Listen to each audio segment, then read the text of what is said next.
ሰላም ተመልካቾቻችን እንደምሰምታችኋል በሳምንት 2 ቀናት ሐሙስና ቅዳሜ እየተዘጋጀ ወደ እናንተ የሚደርሰው ኢትዮ ቢዝነስ ተጀምሯል።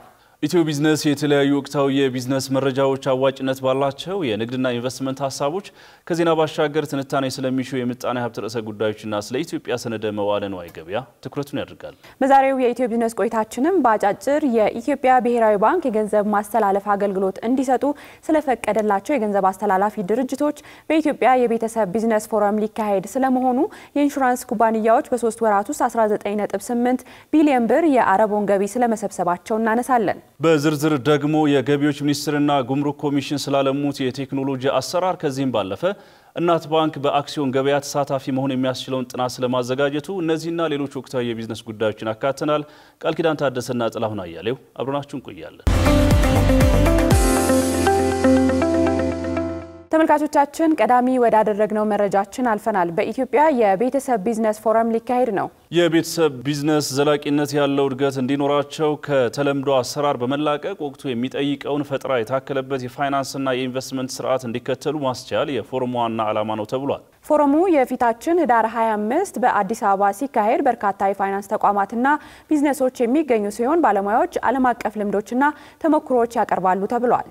በኢትዮጵያ በርካታ ግዙፍ የቤተሰብ ቢዝነሶች የሚገኙ ሲሆን በሀገር ኢኮኖሚ ላይ የሚያበረክቱት አስተዋጽኦም ከፍተኛ ነው። በኢትዮጵያ እየተካሄደ ባለው ሰፊ የፋይናንስና የቢዝነስ ስነ ምህዳር ለውጥ ላይ በተለይ በአክሲዮን ገበያ ላይ የቤተሰብ ቢዝነሶች ሊሳተፉ ስለሚችሉበት አሰራር ይመከራልም ተብሏል።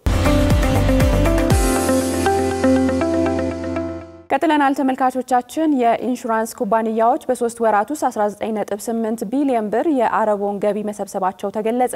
በኢትዮጵያ የሚገኙ ሁሉም 18ቱም የኢንሹራንስ ኩባንያዎች በ2018 3 ወራት ውስጥ ያሰባሰቡት አረቦን 19.8 ቢሊዮን ብር ስለመሆኑ ተገልጿል። ከቀዳሚ ወቅት ጋር ሲነጻጸርም የ42 በመቶ ብልጫ ያለው ነው ተብሏል። ከአጠቃላይ የአረቦን ገቢ ውስጥ ከ18.8 ቢሊዮን ብር በላይ የሚሆነው ከአጠቃላይ ኢንሹራንስ የተገኘ ሲሆን ከህይወት ነክ የኢንሹራንስ ዘርፍ ያገኙት የአረቦን ገቢ ደግሞ 816.6 ሚሊዮን ብር ነው። በሩብ ዓመቱ ከአጠቃላይ የኢንሹራንስ ዘርፍ ካለፈው ተመሳሳዮች ጋር ሲነጻጸር የተገኘው ገቢ የ5.5 ቢሊዮን ብር ብልጫ ያለው ሲሆን የህይወት ኢንሹራንስ ዘርፍ ደግሞ በ190 ሚሊዮን ብር ብልጫ ያለው ነው ተብሏል።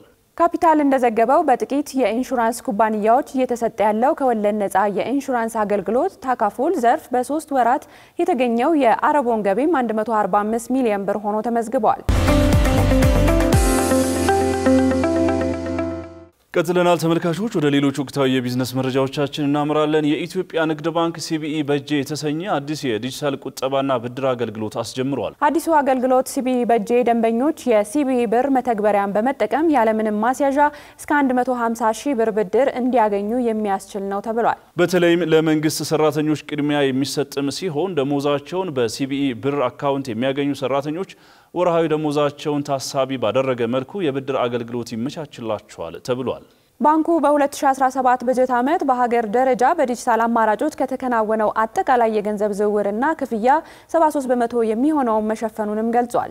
መረጃዎች እንደሚያመለክቱት በተጠናቀቀው የበጀት ዓመት በአጠቃላይ በሀገሪቱ ከ17.7 ትሪሊዮን ብር በላይ የገንዘብ ዝውውርና ክፍያ በተለያዩ የዲጂታል አማራጮች ስለመከናወናቸው ተመላክቷል።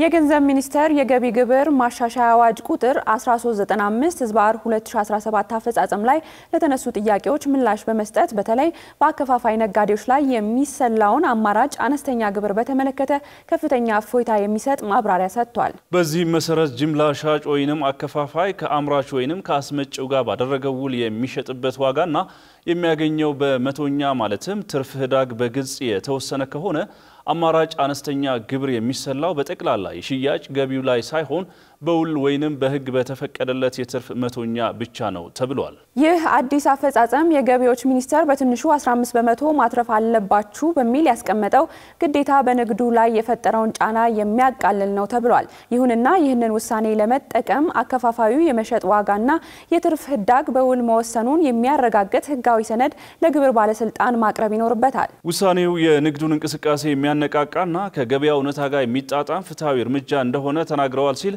ካፒታል ያነጋገራቸው የንግዱ ማህበረሰቦችን ጠቅሶ ዘግቧል። በግብር አከፋፋዩ ተቋም በትንሹ 15% አትርፉ ይል የነበረው አሰራር ንግዱን ለከፍተኛ መቀዛቀዝ የዳረገ እንደነበር በመጥቀስ አሁን የገንዘብ ሚኒስቴር በውል የተቀበሉትን የትርፍ ህዳግ ተቀበሉ ማለቱ ለነጋዴው ትልቅ እፎይታ እንደሆነም ተናግረዋል።